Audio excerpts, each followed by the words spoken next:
Now, lifeadministration.com presents the Life Administration Podcast. Here are your hosts, Leslie Loftus and Ryan Taylor.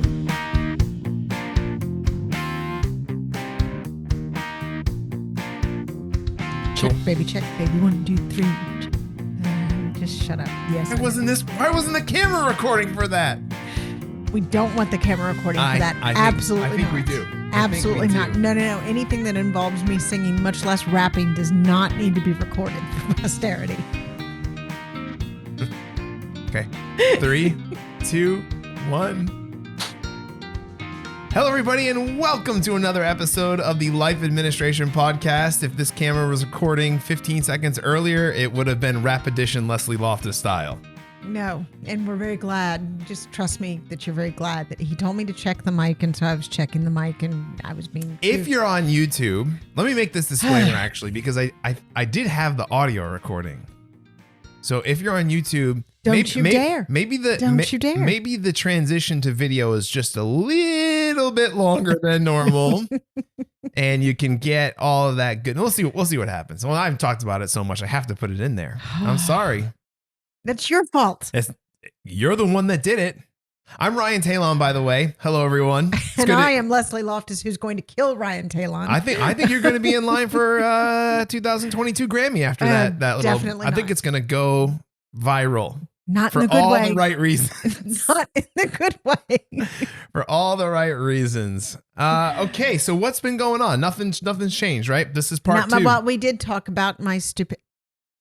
So yes, I'm almost 50, and so after I stopped writing and stuff like that, because writing is not a healthy activity at all, I finally retook up tennis. I used to play tennis when I was a kid, and I have retaken it up, and I feel great. All this kind of stuff. Well, I'm getting a little bit more competitive and stuff, so I was working on I go out and I have a ball machine, and then I, hit some balls with the ball machine, and then whatever balls I hit into the net, I practice serving with those. So I've been kind of doing basically. So I would be drilling something for 10 or 15 minutes a time, and I do that for about 3 cycles for about an hour, right? Yeah. Okay? Yeah. This is fine. Well, the other day, for some reason, the battery on my ball machine was not a holdout. So I just used my ball machine as a hopper, and I proceeded to serve probably close to 200 balls in succession practice. I'm hurting a lot now. And so Ryan was... lamenting. Well, I didn't realize this. Did you know that batters have pitchers have a pitch count? I think people that watch baseball would know this. Pitchers had a pitch count, and apparently they have a pitch count because after some, depending on the pitcher, maybe it's 90, maybe it's 110 or whatever, their muscles get tired, then other muscles compensate and stuff. I didn't know this. Well, not to mention the fact there's a lot of break in between, it's not like pitchers just one after another. No, I easily did like 200 plus for an hour. And these are aggressive motions. This is hit it with everything you got. I'm hurting. Yes. So that's today is my day of rest, which happens to be the day of recording. So, but yeah, I'm sitting here and my lower back is not happy with me at all. Yeah. It was comical that in between episodes you said, how's your lipstick? And I go, eh. And you go, but then I have to go. And then you go, I have to go back downstairs. And that was a journey. Yes, that was a journey because I'm moving around a little bit like, it reminds me of like one of those cartoon old ladies. It reminds me of like a SpongeBob. 1 hour later. Thanks. Hey, here's what I'm going to say. For those that are watching at home, our schedule is we go from really trying to start recording, hit record at 11 o'clock and be done at 1. And so we had finished the last episode with 20 minutes before 12, feeling pretty good. It is now 12:16, and that's how long it took her to get the lipstick. I'm kidding. There was other things. It wasn't that bad, but yeah, no. Going up and down because we're up in our loft, and so going up and down the stairs with low back pain is comical. Yes, it is. So today we're talking about kid schlepping. Yes, and we have the word schlepping because, well, moving around with kids is sometimes it's a bit of a chore. Yes. It's a bit of a chore. Even when we adore them and even when they're cute and all that, it's still a bit of a chore. So I will tell you, this is my area of opportunity as a parent. Because? Okay. Ooh, deep breath. We should be embracing. Okay. No. It's just like, it's like this. So my wife, she's like an overpacker. Okay. Oh, then you're going to like me. She's not going to like me after this episode. She's like, so let me give you an example. Yesterday, when I get home from work, Lauren's having a craving, right? She's pregnant. So I'm now. And right now we're happy that Lauren can eat. So cravings are indulged. Yeah, completely we're like, and utterly. Absolutely. No problem. She wants barbecue.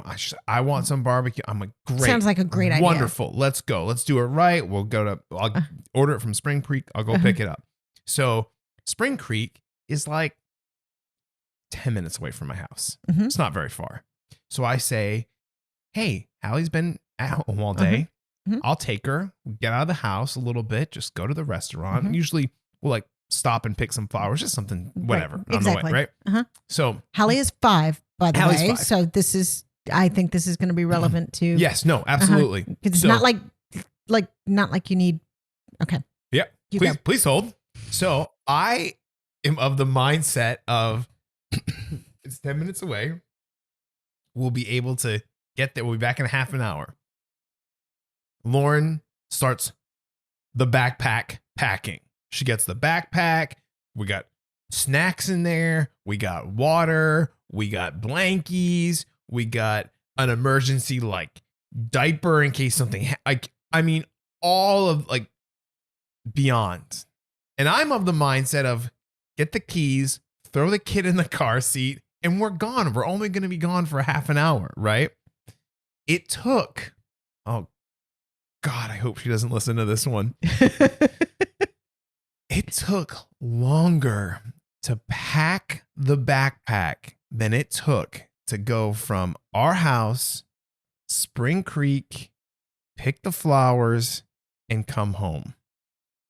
Okay. Now, normally I would have pushed back against this backpacking adventure. Lauren's pregnant. And feeling miserable. Yeah, no, you just did. No, right, I was like, can that. I get the backpack for you? Right, Like, I mean, exactly. Totally right call. But man, oh man, oh man.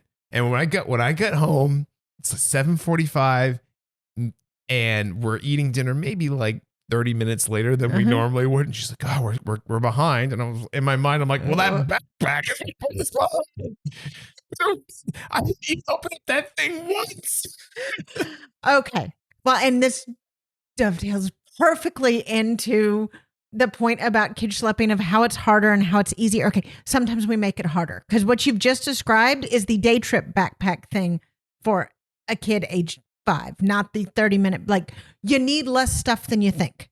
Problem is the stuff that you actually need, you really do need. Yes. So hitting that balance is, well, kind of some of what this episode is about. Yeah. That's why when I saw it, when I saw the episode. You need less than you think. Yeah, absolutely. You need less than you think. Just 30 minutes. Okay. 30, yeah. I'm like, I can't stop it. No, but even for a tiny, I don't know if I would take in that much for a 30-minute, like a 2-year-old or something like that, because even if there was an accident on the way, you're going to be home and you can take care of it at home. This is one of those, going back to conflict resolution or conflict management, when we had Jim up here, and you sort of understand that from that episode, like, hey, there are battles to pick and there are battles not to pick, right? You totally made the right call. That was not a battle. Right. That was not a battle to pick, right? And in that circumstance, it was just like you have to read the room, right? Sort of understand the situation that you're in. But in that case, if I'm not upset about the backpack, but I'm thinking, boy, this is too much. The best thing I can do is lean into it. Right. And lean into it so we can get it done faster. Right. That sort of goes against your natural instinct. But sometimes it's kind of like when you're at an intersection, you see an accident coming, and sometimes the best call is not to hit the brakes, but accelerate through it. Yep. Same kind of idea. Yeah. You gotta read it. So like in this circumstance, now if Lauren wasn't pregnant, and that might have been something different, but in this case, it's no, let's go get the bedazzled backpack, put the stuff in there. And let's get going. And meanwhile, Hallie's like, let's go already. Yes, because she's 5 and she's like, dude. And that's the other, it's like, because she's forcing independence at every single turn. Like you cannot help her with anything. Nope. Nothing. I do it. Yeah. Well, actually, she's probably at the stage now where she says it. No, Daddy, I'm going to do it. Oh yeah. And totally enunciated. And then he comes out and underwear is on backwards, dresses tucked into the hiney. You know what I mean? You're just like, speaking of things that you roll with for the most part, that would be some of that too. Okay. All right. Yeah. Look, honey, you look great. It's perfect. Let's go. Let's go. I'm much more of a we'll deal with the problem when it comes up kind of situation. If we need it, we'll go buy it. Right. Anyway. Okay. So here we go. So daily errands. Okay. So daily errands. So first of all, there's all sorts of types of traveling that you do, but the first one that you're going to deal with kids is kind of the daily errand stuff. And you're just generally out and about going by the grocery store, the dry cleaners, or just taking your daily walk, right? Okay. So I'm going to hit timelines of kids later on, but in general, it's really easy to travel with a under 6-month-old. In general, because they're in the bucket seats and you can take them out and about and they can go anywhere. Okay. So it's like having an extra bag. Yeah, it's a little bit like having an extra bag that sometimes you have to change his diaper, but it's relatively easy to do. Still, we're going to talk about all of this stuff as if you had an older child, because even when it's easy to travel with the young one, I'm going to recommend that you kind of, what Ryan talks about is, picture your life, you want it to be like in a year or 10 years or whatever. Okay. The goal here is picture your life. What do you want it to be like when the kid is 12 months old? Okay. Go ahead and aim for that, even when they're an easy traveler at the beginning. Okay. So put a pin in all of the other time and age specific stuff until we get to planes and trains. Got it. Right. Okay. Daily errands and everything. First of all, this is going to seem odd, but it's not. What kind of city do you live in? Because what kind of transport do you need? If you live in a dense city with a, robust public transportation system, like when my kids were tiny, we lived in London, your stroller is everything. Absolutely. Everything. So, you need to really assess what you need a stroller to do. If you don't live in a city like that, well, then now you have the same analysis going on for cars. But that, whether or not you're buying a stroller or buying a car it's a big difference. It sure is. Right.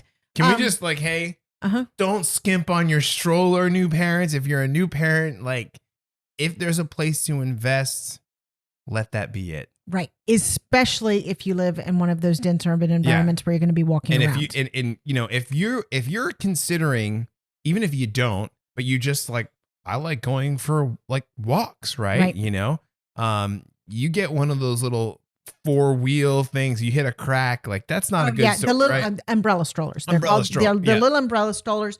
It is not a terrible idea in some venues to have an umbrella stroller that you keep around for emergencies. First of all, they're kind of cheap. They're easy to fold. You can keep one in the car if you need it for emergencies. Umbrella strollers otherwise are almost useless. Yeah. I mean, they're really, no storage. No storage. Terrible dinky little wheels. Just they're more likely to fall apart quickly and stuff. I mean, I bought some go-to umbrella strollers when hardly used those, really. Yeah, same here. We got our big deal stroller. Right. And then we also got the umbrella stroller. The umbrella stroller is very good for 3 and 4-year-olds to push around their baby dolls in. That was the primary use of that stroller. Just know that going into it is that's what we used it for, was Hallie gets to push her dolls in the stroller. Right. Wonderful. So that's where we're at. Get yourself a good stroller for kid schlepping. Right. Please. Right. Depending on the way you need to use it. And you can also find some that are hybrid, like in the sense that, okay, let's say you like to take walks and do jogging. So you need, those are different kind of wheels that you would have, but you can find some of the jogging strollers that actually have some great storage for, so that they can be used for multiple things. That's what we have. So it can do lots of stuff. And that's the other thing.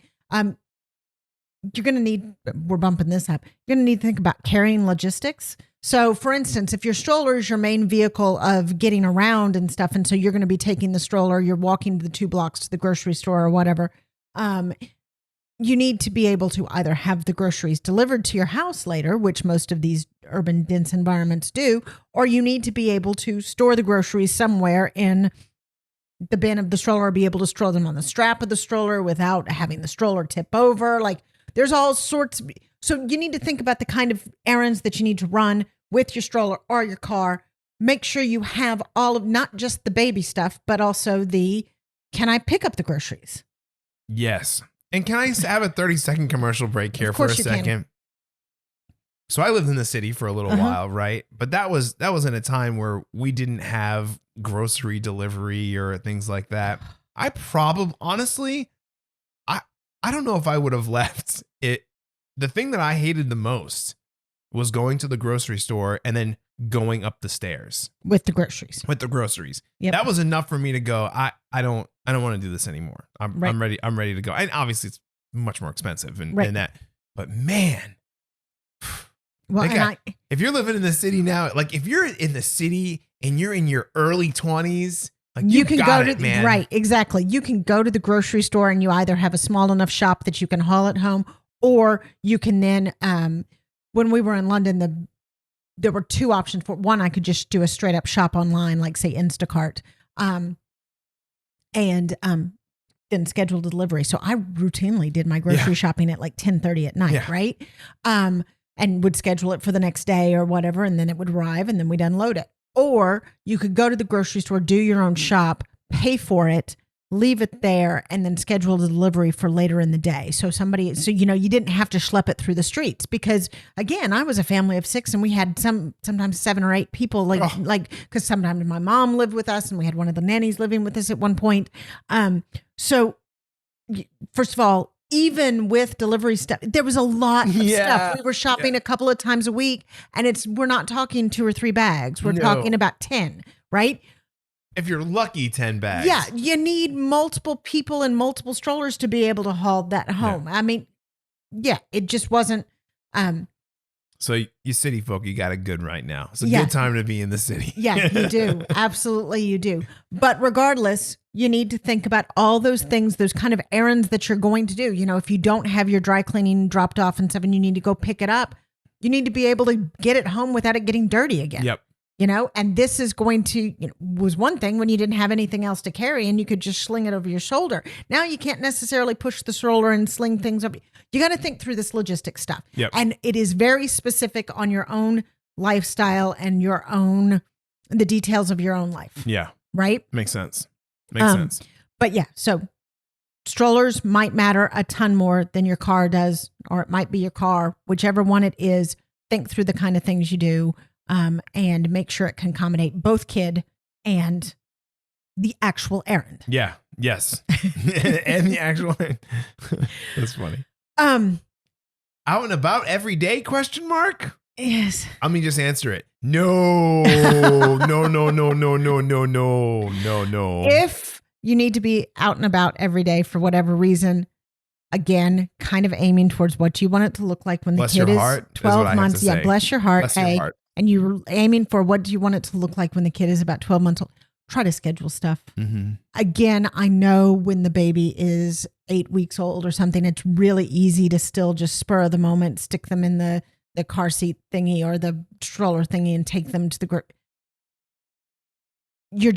you're eventually going to have to set a schedule that gets around nap times and stuff like that, because eventually this kid gets bigger and there's temper tantrums and there's meal times to consider. And as if you go back to one of the parenting of toddler episodes, when they're in this stage, you want meal times to be relatively regular, because low blood sugar is makes for a moody, very obnoxious toddler. As we've talked about, sleep and food will cure a lot of things. Well, it will certainly will knock the edge off of quite a bit of it. So, and it's relatively easy to control. So, even if you do need to be out, so you want to take a run every day or a walk every day, try to make it kind of at the same time. When you were talking about You got all these things going on. You got food, you got naps, you could have temper tantrums. And in my mind, I was thinking, oh, the temper tantrums, that's actually for the parents. Like you're the one throwing the temper tantrum. It's not the kid. Why is this taking so long? Oh, that's another excellent point. However long your errands took before the kid came along, triplet. Yeah. Triplet. Yeah. There's no such thing as a quick trip to the grocery store anymore. No. If you have to pick up 5 things, and there is this point, there's like you said in the beginning, yes, no problem. Put them in the thing, and you're good. But even then, they're going to wake. Sometimes they're going to wake up and cry, and then you're finding yourself trying to console the baby in the middle of the grocery store. Like, it takes longer. Yeah, just expect it to take longer. And then you get to this wonderful age where they can start to walk. But they want to, but not for very long. No, no. So there is a stage where it's like, no, I don't want to be in the stroller. No, I do want to be in the stroller. No, I don't want to be in the stroller. Yep. No, I do want to be in the stroller. It goes right along with the I want to be inside or outside thing. And the mom's yelling, shut the door. You're letting the air conditioning out. And all that kind of stuff. Yeah, it's kind of the same stage. Want to, not to. And at first you try to keep everybody happy by, indulging in the in and out of the stroller all the time. Or if you don't, then you're going to go through a few episodes of screaming, shrieking child because you won't let them out of the stroller, or they got out of the stroller and wanted to walk, and you're like, well, you need to walk. You've only been out for 2 minutes. Really, you can stay right here holding my hand by me until we're done with checkout, right? Actually, you probably won't do that because then the kid can reach in every... It's a mess. It's a mess. Yeah. And you're not ready for how much of a mess it is. Right. In the beginning. Honestly. When you were talking about like, okay, I take you out and I put you back in, and I take you out and I put you back in. I'm thinking like, this is just like the tennis thing from the beginning of the episode. It's like, I took that kid out 200 times in 47 minutes. Like, I can't move the next day. Oh, there is some of that. I think there is. It happens. It totally does. I'm not exaggerating. In and out and in and out and in and out. Anyhow, so errands take longer when you have kids. Now you need to think about the limits of your errands too. Again, when we're talking the little ones, it seems like are the tiny ones that none of this is a problem, especially since they're in the bucket car seat. So most likely you have that bucket seat that then can snap into your stroller and stuff. And so even if you have that, it's an extra heavy bag. It's an extra bulky heavy bag. But it is a bag. But it's the same thing. I mean, you can kind of pop it around and stuff. And so it is relatively easy to do multiple errands. Once they get to the stage where they're no longer in the bucket seat, and now you have to actually take them out of the car seat, put them in the stroller, then do your errand, okay. Realistically, if you're taking your kid on your errands, first of all, you're going to probably try to find ways where you don't have to take the kid on the errands all the time. But if you were still taking 2 runs, if you've got a 3-hour window to do your errands, and depending on how far apart or like how long you have to drive or like actual transport time, 2 errands is a realistic, okay, I can get that done before everybody melts down and we can actually carry everything back and we can deal with whatever it is we need to deal with. So you start to get up into 3 errands with a 2-year-old. It's over. Good luck to it's you. Over. And it's not over yet. 4 is when it's over. But I mean, some of it also depends. 4, it's over. Yeah. Yeah. Some of it also depends on personality. Because some kids and some days. Time of day, that sort of thing. Sometimes it works better than others. But in general, you can reliably assume once you've got a mobile toddler, 2 errands and a shot. Yeah, it's like letting it ride in blackjack. Like you might hit it 2 times in a row. You start getting 3-4 times, you're probably gonna lose all your money. Yeah, you know exactly. What I mean? But more often than not. Exactly. So just kind of have that in your head that logistically, no, you can really only do 2. Yeah. And then you will find that one of the things you start to do for daily errands and stuff, with the exception of maybe the walk, the fun walk in the afternoon or the to and from school run, is you try to split time so that kid stays home. Yeah. Now you still want to have time where kid get like, you don't want to never take the kid on errands, but then you might make it a special thing. Like, for instance, when we were in London, my husband took the kids to a Saturday market on Saturday mornings. And that was just their fun thing. They went around and they chose the fish from the fishmonger. And it was great fun. There is a story one time where the twins got out of the stroller. And so he's got the two older kids and the babies go, completely in opposite directions. And you're playing zone defense, baby. You're exactly. Like, what do I do?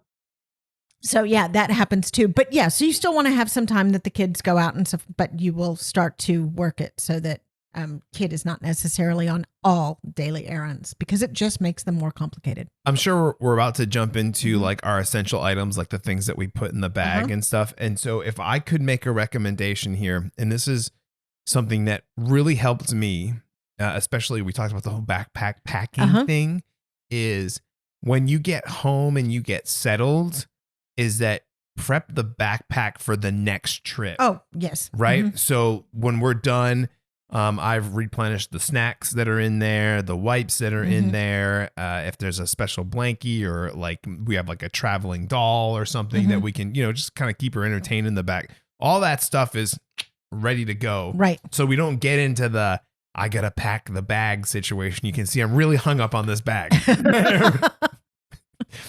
I knew like when you brought this episode to my attention, I was like, I can actually get some stuff off my chest here. There we go. The bag issue. So yes, the essential items, they are fewer than you think. Yes. But the essential items are in fact essential. So when we're talking about the pre-potty training, you need diapers and that sort of stuff.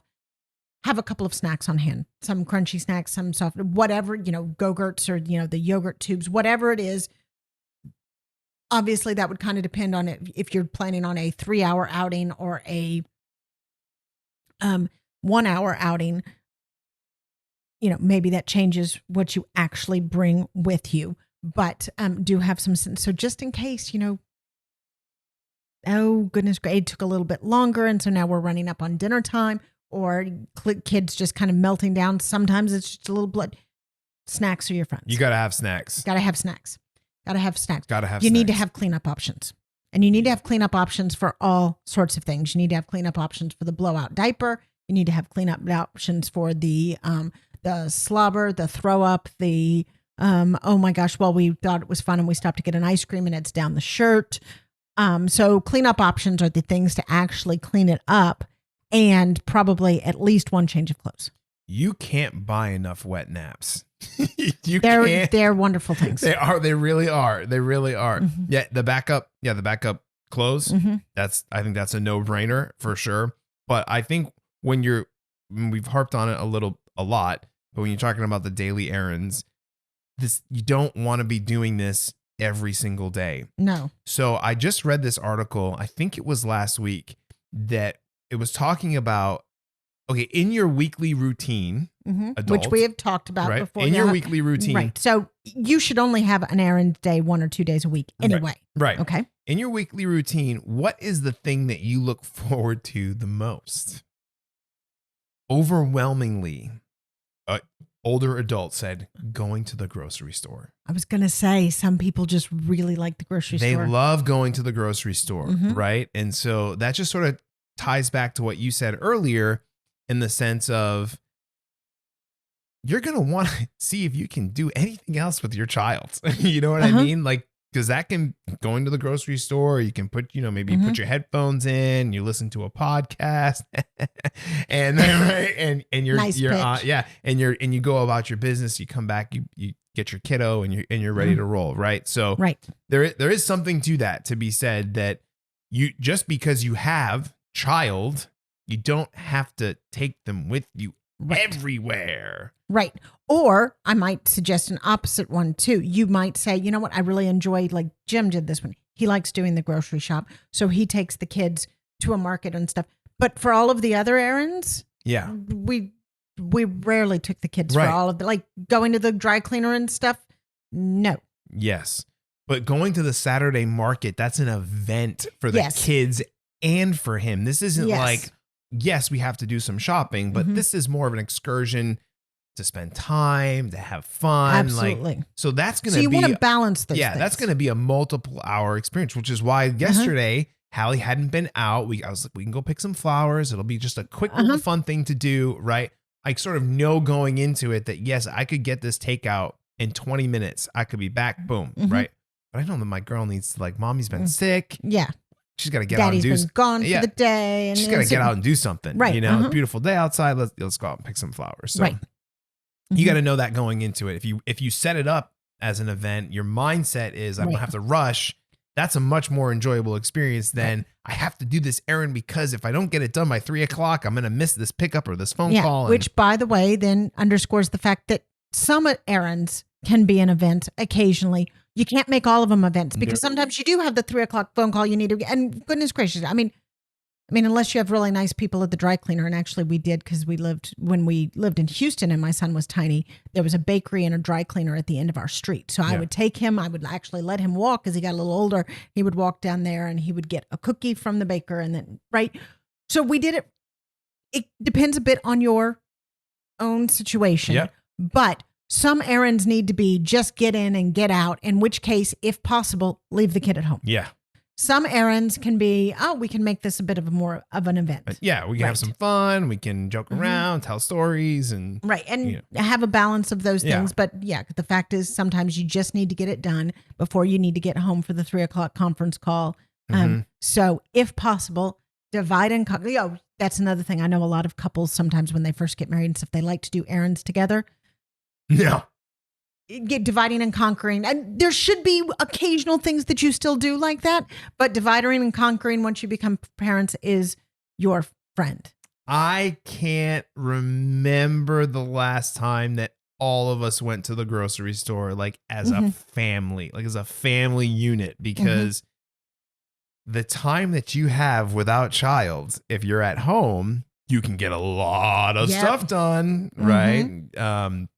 So yeah, maybe we need to do a better job. I think maybe like we went once or twice and she's been like all three of us. No, but I know some people that have, they were used to doing the errands and stuff together. And then they think, oh, well, we're just going to consider, we just added a third on.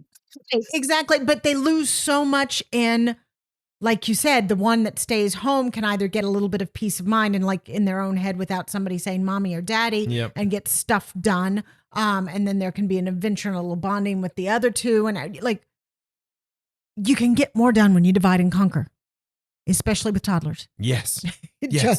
And sometimes the errands are just about getting it done. Yep. So you got to make the decision going into it. Is this an errand or is this bonding, having fun? Right. Sort of jazzing it up a little bit. And we we're happening to get something else done. We're happening to get the dry cleaning. Right. So that's the daily stuff. Yep. We did get, and we got the essential items. I want one more revisit on the essential items. Notice with when we're talking diapers, snack, cleanup options and stuff, there's not a lot of other stuff there. Like you don't have to have the toys. You don't need to have 3 dozen pacifier. Like, and I know I hear, but what if they drop this one and they dropped it and then they're screaming through the thing? Okay, first of all, if you've got the child and the child is screaming because they don't have another passy you're probably cutting short this errand trip anyway and heading on home. Two, it's one of those tiny teachable moments for everybody involved. Kids don't adapt to what they're never expected to adapt to. So let's just take pacifiers as probably the least loaded option I can get here. Okay. They need to have some fussy time where they aren't getting the soother. Yep. Well, first of all, I recommend pulling them a little before 6 months and naps and stuff become established anyway, just because as they get older, dentists don't tend to like them and they're harder to get rid of later on. All right. And it's kind of easy to pull them around the 4-month stage as you're kind of setting, kid schedules and stuff. 1, 2, if it takes you 10 minutes to get home, and yes, I know the baby is upset for 10 minutes and stuff, but you're right there, you're comforting the kid, like that's a little bit of the kid learning some frustration tolerance. No, I'm not going to get exactly what I want when I want it. Yeah, in small doses, better yet, you want them in small doses that get into bigger doses.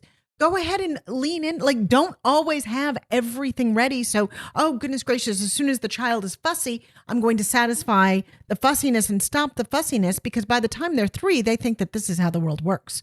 And that is less fun than you want to have. You can't qualify your ability as a parent determined upon whether your child is fussy or not. Right. And I think that that's a trap that I know that we fell into early on, was that Hallie's upset. Woo, drop everything. Gotta fix it. Gotta fix it, right? Gotta fix it. And it's like, that's not what we should have been doing. We should have, like you said, like, hey, if 5-10 minutes goes by, things are still not going great.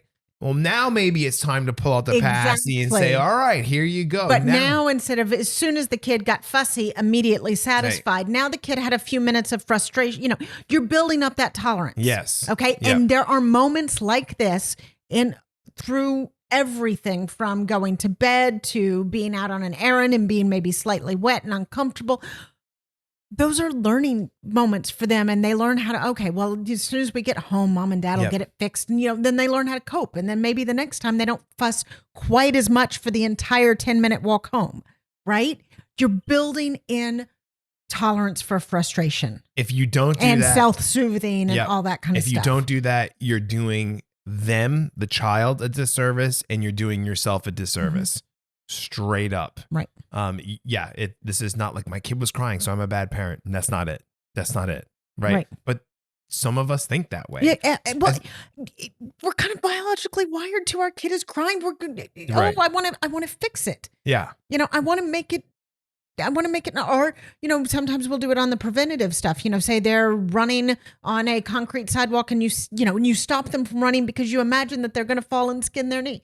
All right. They might. They might. Yep. But then they're going to learn that skin knees hurt, and maybe they're not going to be so reckless. You've got to let them learn these little tiny things on their own. And also because you don't also want to go suddenly, like the age of 6 or 10 or whatever, and say, snap your fingers. You should be able to tolerate that now. Yeah. No, they had to build it up.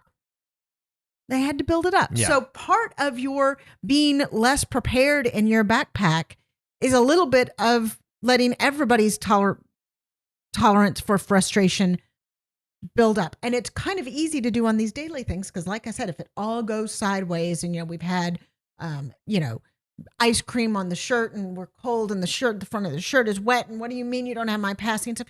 Okay, it's 10 minutes till home. Right. Everybody can kind of deal with the frustration for about 10 minutes or so. We're getting ready to verse that, because we're getting ready to talk about planes and trains. And when you're stuck on a big metal tube flying through the air for 6 hours, the prep is going to be the opposite, because you don't have the option to be home and fix it in 10 minutes. Yes. And now you're looking at 6 hours of meltdown. HE double hockey sticks. So exactly. So the preparation for that, and we can go kind of ahead and get into that in just a sec. The preparation for that is different. It is much more intense than it is, because you need to have all the bounds covered when you're doing the longer trips. For short trips, and especially ones around your own neighborhood where you have easy access to say, okay, you know what, we're pulling the ripcord on this thing. Yeah, I didn't get the last errand done, but that's okay. So be it. I'll get it done tomorrow. You have an exit. Yep. You have a way to get out of this and go home and get everything sorted, where you have all of your stuff at home that you can deal with whatever came up, right? Planes and trains, not so much. So let's go there. And the first thing we want to talk about here is the age of kids, because they travel differently. Vastly different. And the consequences of being ill-prepared are vastly different depending on the age group. Correct. Yes. Okay. So 0 to 6 months, we got it pretty easy. Yes, it is by far the easiest time to travel with a child, with the exception of the fact that it's less advisable, like especially before, pre-vaccines and stuff like that. When they're tiny, you don't necessarily want a little one getting, you don't want a little one getting RSV. So there's all sorts of reasons that you might not take them on big public transportation, especially, south of 8 weeks. Right. But they're by far the easiest to travel at this stage. Right, because they're the heavy, awkward bag. Right. They're the heavy, awkward bag that, by the way, especially early on, sleeps a lot. Mm-hmm. You know, and their distractions tend to be bottles or boobies. Mm-hmm. So, you know, I mean, As most men I know. No, I'm just kidding. That was a bad joke. That was a terrible joke. But it's the planes going up in the air, say, and, you know, pressurization of ears and stuff like that. Well, stick the baby on a bottle or a boobie and, you know, at 3 months old. Every time you say that, I can't. You can't deal. You know, but that's an easy solution. And by the way, you know, you didn't have to carry much for either of them, right? So and they really do. You forget about, when the baby comes, well, I'm sure we'll have a conversation about, oh my gosh, I forget exactly how much they sleep. There's a whole lot of time early on where they spend being a very cute lump. Yes. Can't wait for that. Right. Can't wait for that. Okay. 6 months are really, this is from mobile, from the time that the kid can consistently crawl and or walk to about 3 years. Look out. Just stop, man. Some travel will be necessary. You know, you don't want to keep them from their grandparents or anything like that. If you don't need to travel in this, don't. It's miserable. Yeah. It's okay. So first of all, feeding, and snacks. Okay. So, you know, we're at the 9-month stage or whatever. Well, they're still on mostly mushy food, and mushy food it's very hard to feed a baby mushy food on an airplane. Not to mention the fact it's not like, you know, at home I would have the stick blender. And so whatever we were eating, I could blend it up to make it. You can't really do that with airplane food. So you have to bring everything that they're going to eat. And they're more likely to spit it back up still at this time, or just make a general mess of it. By all means, whatever you bring, if you're bringing stuff, try to make it as least sticky as possible. Not the time for peaches. Applesauce is probably a little bit better. And not colored. Like, don't bring beets on the airplane. Just don't. I mean, it's a hot mess. It's a hot mess at this age. And then good luck trying to get them to stay. You know, so the airplane thing comes on and trying to stay in the seat. Have fun with the 12-month-old on that if they don't want to stay in the seat, because they're now strong. And I think they all come with a pre-programming from a 60s protester where they can either go completely limp in your arms or just totally stiff, stiff body, stiff as a board body, so that you can't get the belt on them and stuff like that. And so here you are on an airplane trying to elbow and, like using your forearm to get your toddler and then pulling the belt. This kind of stuff happened. Okay. So full disclosure, when Jim and I we lived in London when the children were tiny, and we were traveling back and forth about 3 times a year. Mm-hmm. So from the time that our eldest 2 were 24 months, 9 months, until the time that the twins who came along in there were 3 years old, I've seen all of the bad things that can happen. We've had the blowout diapers. We've had one of the essential things will be a change of clothes for you. Okay. Traveling with mobile to 3 years old is just not fun, not easy, not fun. Security. Let's talk about security, whether you're going through trains or airplanes. And so here you have the stroller. Okay. You got to stick the stroller through the x-ray machine sometimes. So I've got to get not only do I have to unpack my own stuff and I have to take off my shoes, I have to get everybody out of the stroller. And then I have to crash and get the stuff out of the stroller, crash the stroller, send it through, either alone through the x-ray thing or through the.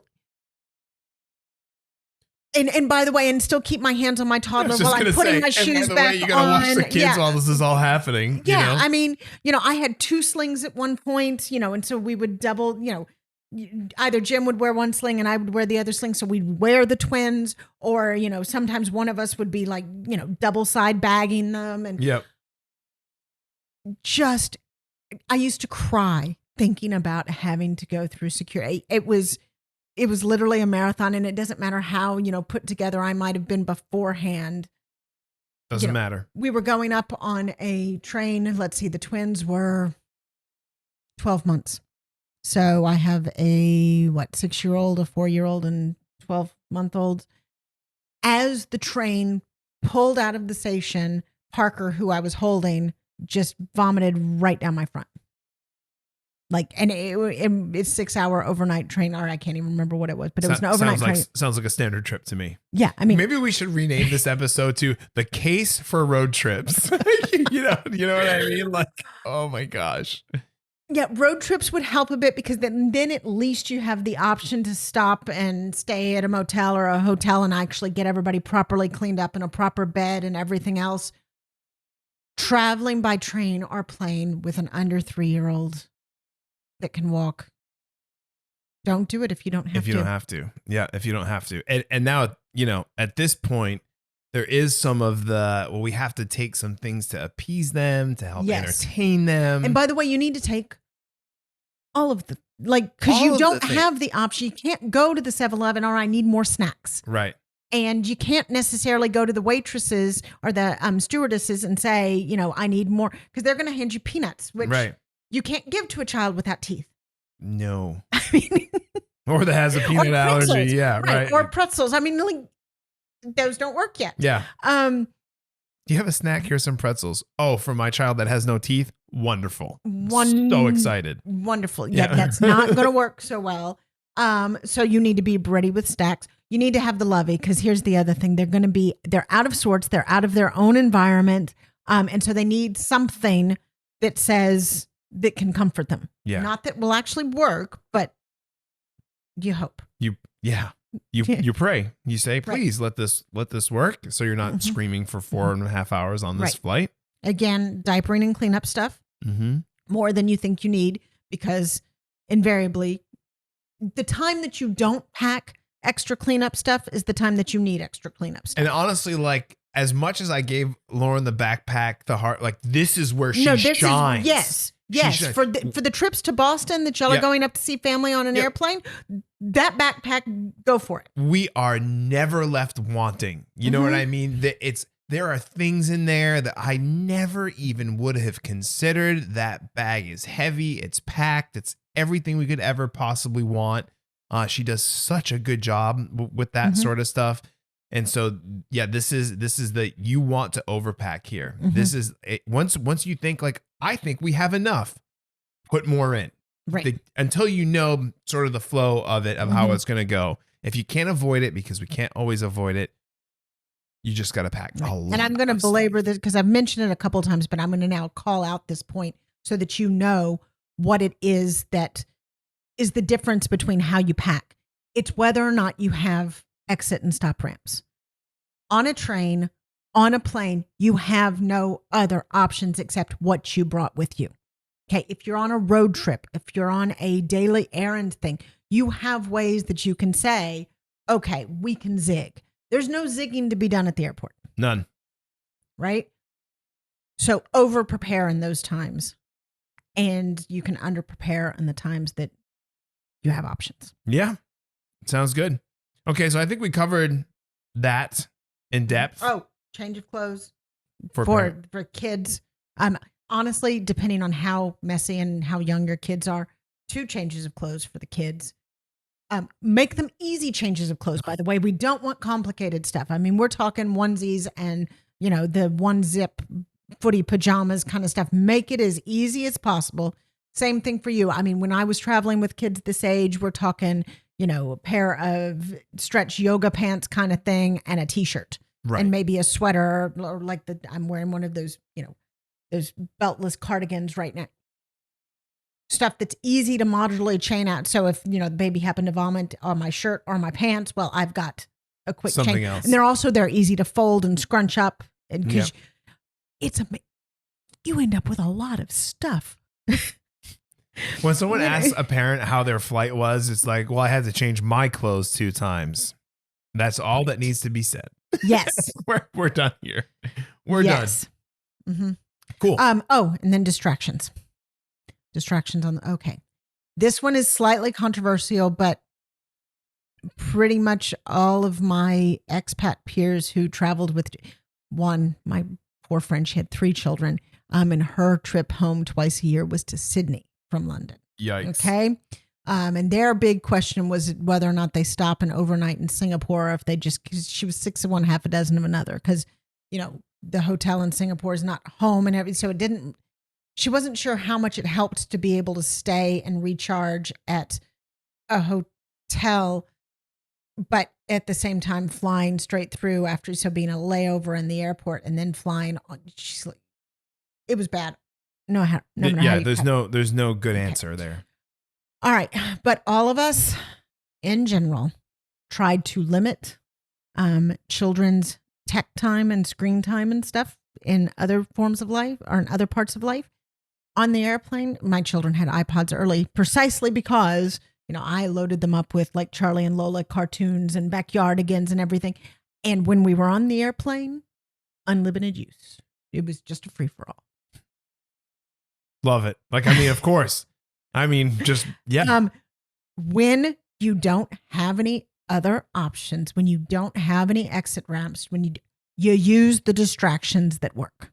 It's going to be okay right. for one time. Absolutely. If they just crank down on some shows. Right. Not to mention good. The fact it kind of took the edge off of them asking about it because they knew, like I said, we flew home back and forth 3 times a year. So that's 6 flights. There's 6 times a year that they had, a total, they could binge out for 12 hours or something like that. Well, and they did. And then they wanted to do something else when they got home, and, oh, Mom, I want to watch such and such. Well, oh, no, but we're not on the airplane. Okay.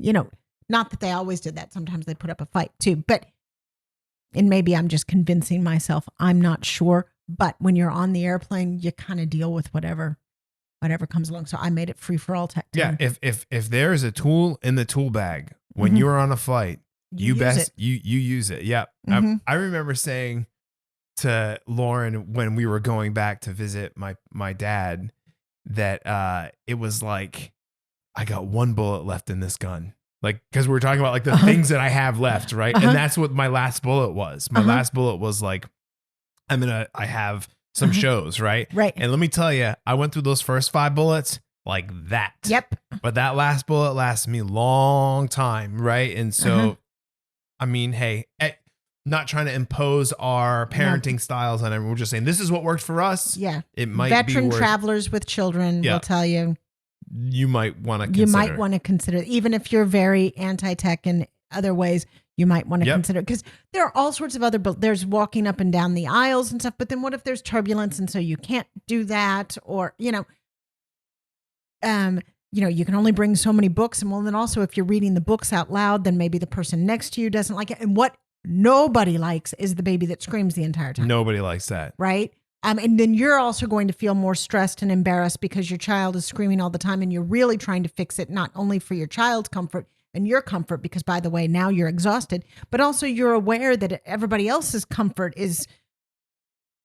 And you're hyper aware when you're flying and when you have kids too. Like it's even if you're sitting there and the kids are like watching the show, there's a part of you that's waiting for the next problem, the next thing that's going to happen. And so you're already on ready alert. Yeah. And that's tiring. You're exhausted when you get there. Yeah. Whenever you get to your destination, if you've spent a day on a flight with a toddler, you are exhausted when you get there. For sure. So then we start moving into 3 to 5 years old, right? I never did finish the timeline. Okay. 3 to 5 years old, things get a little bit saner. Yeah. Because you can start to reason with a 3-year-old and, you can do a little bit of carrot and stick with them. Okay, well, you know what? If you sit here for a few minutes, then, we'll let you do this when we get to grandma and grandpa's or whatever it is. You can do it. Also, if they've been traveling, I'm going to contradict what I say here, but let's say you're getting to a 4-year-old and you started traveling when they were 3 and stuff like that. They learn. They get it going. They kind of figure out the rhythm of things, but they're a little easier to reason with and control, at least for short periods of time. For a 3-year-old, whatever carrot and stick you've come up with might only work for 20 minutes. With a 4-year-old, maybe it works for an hour, but also they all have teeth now. So the feeding thing is a little bit easier. They may be at different stages of potty training. So you're going to want to bring some extra pants and stuff like that in case there's misses in the bathroom. And there's also, I mean, I'm a grown man. right? Turbulence hits the plane. Yeah, there's going to exactly. be some misses. And that's the other thing is that, you've got a toddler who's, you've got a 4-year-old who's learning potty training and everything. They tell you, I need to go poo poo now, but you're just taking off and you've got another 10 minutes before the light goes They're off. like, sorry, pal. Right. Can't do it. Right. So I actually, even though when my children were done with pull-ups and stuff like that, Yep. when we were on planes at this age, I used the pull-ups just as a kind of a backup system. We do the same thing. Right. Yep. So 3 to 5, you're kind of in a transition phase there. 5-year-olds and beyond, especially if you've traveled with them some and they kind of know the drill, almost easy. Yep. Almost easy. And they like doing it and they're Yeah. excited about Especially it. like and if they're getting, in my Right. case, if they're getting screen time or something like that they wouldn't normally get, they're like, let's go. When do we get on the plane? I'd love Right. to hang out and watch shows for, whatever. Right. When their ears start to pop, you can tell them things like swallow or yawn, like all Chew of that. gum. Right. Yeah. They think it's kind of cool to go through security. Yeah. They can walk through the Because all airport that at that age. independent stuff is Right. coming out, right? Exactly. Use that. It's your friend in these situations. They might actually even want to carry, so maybe you have Carry a baby. a bag. Right. So they'll carry a bag or small backpack, something they think, especially if it's a rolly one, you can make it even a heavier one. They think this is cool. They are helping out with the family. They can walk through the airport themselves. After 5, it just gets easier.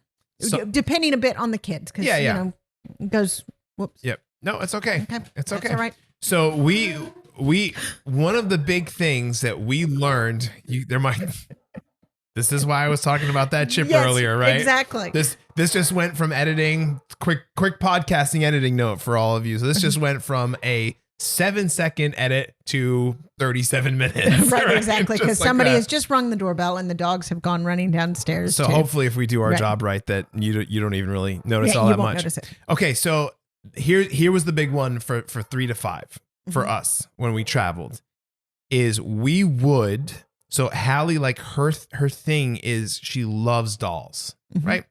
Getting a new Barbie is not that expensive. It's $5-6 if you just get the doll. Uh-huh. And so what we would do is that we would send a new doll to grandma's house, Oh, this is clever. right? Or Uh-huh. to wherever Where- we were right. going and say, hey, we're going to get this surprise. Like this is waiting for you, Uh-huh. right? And so there is, it's like a comfort that's always sort of happening because she knows if she can just get through this and she listens to mommy and daddy, that when she gets to grandma, there's going to be a goodie waiting for her and she's going to be super excited. So we sort of we put a treasure on the other side of the journey so she's ready for it Right. when we get there. We found that very helpful. So I Right. just wanted to share that and pass that along. And again, these are special situations. I don't recommend that as general parenting, like always have a carrot and stuff like that. I mean, some kids respond more to positive reinforcement, but that's not really so much as reward, right? Right. Planes and trains are different. Yeah. Right. You kind of do whatever it is to get through them. The rules on planes and trains go right out the window. The exceptions that prove the other rules. Exactly. And the good And they news, work better if you don't do it. that's exactly what I was going to There you say. go. I was going to just say that if you're not doing it all of the time, and then when you have this special case, a special exception, it can make it feel more special. They're more entertained. They're not burnt out on the things that, they're just sitting around watching an iPad, Right. 6 hours I a do day. that all the time anyway. Yeah, Well, right. yeah, Now my that's not ears as- are popping. This is Yeah. terrible. So, you set those things up for them. And that can be a tremendous difference. Mm-hmm. Tremendous difference. Anything else before we head out of here? Nope. I think No. we're good. I think we're good too. Guys, Discord link. I'm going to start doing it in At the beginning. I know of the you keep episode, talking about it, and then we 'cause always I think know about it that no as one's you say listening it. right now. I have the statistics to prove it. Anyway, go in the description, click the Discord link. That's where you're going to find Leslie and I and all the other people that are coming in to the Discord. We've got a trickle coming in. We got a trickle. It's a trickle. It's a trickle. But come on in, join the conversation. We're constantly updating it. We're doing more with our curated courses, so lots of fun stuff on the way. But other than that, I've been Ryan Talon. And I have been Leslie Loftus, and he's been goofy. I've been Goofy. It was a fun one. All right, guys, we'll see you in the next one. Take care. Bye.